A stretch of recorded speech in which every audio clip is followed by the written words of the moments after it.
ভাবুন, পোস্ট অফিসে আপনি কাজ করতে গিয়েছেন, পোস্ট অফিসের ভেতর ঢুকছেন, কিন্তু আপনাকে ছাতাটা মাস্ট নিয়ে যেতেই হবে।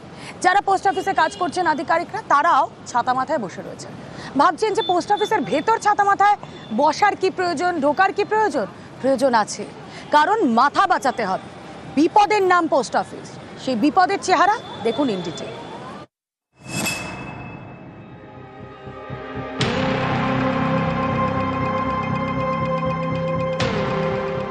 পোস্ট অফিসে ছাতা মাথায় বসে কর্মীরা, গ্রাহকরাও ঢোকেন ছাতা মাথায়, কারণ যে কোনো সময় খসে পড়তে পারে চাঙড়। উত্তর 24 পরগনার মিনাখায় বামনপুকুর পোস্ট অফিস, পুরনো বাড়ি, একেবারে জরাজীর্ণ।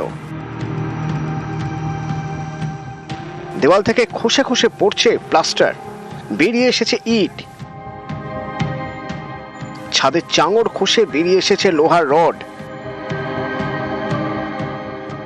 বিপদকে সঙ্গী করেই এখানে প্রতিদিনের কাজ চলে, তাই আতঙ্কে কর্মীরা, আতঙ্কে গ্রাহকরাও। তাই ডাকঘরে সকলের মাথায় ছাতা। পোস্ট অফিসে কখন চাঙড় ভেঙে পড়বে, কি হবে কোনো ঠিক নেই। কত বছর এই পুরনো হয়ে গেছে, এটাকে নতুন করে সংস্কার করার দরকার আছে। যা পরিস্থিতি এখানে মানুষজন কিভাবে বসে আছে দেখলে ভয়ঙ্কর ব্যাপার। এইসব ভাঙাচুরো অবস্থা, আমি ছাতা খাটিয়ে এসেছি, বাই চান্স যদি মাথায় পড়ে আহত হতে পারে। আহত হতে পারে। পুরনো বাড়িতে পোস্ট অফিস, জায়গায় জায়গায় ভাঙা চোরা, ফাটল ধরেছে ছাদেও। অভিযোগ, বৃষ্টি হলেই ছাদ চুঁইয়ে ঘরে জল পড়ে, তখন বন্ধ হয়ে যায় পরিষেবা।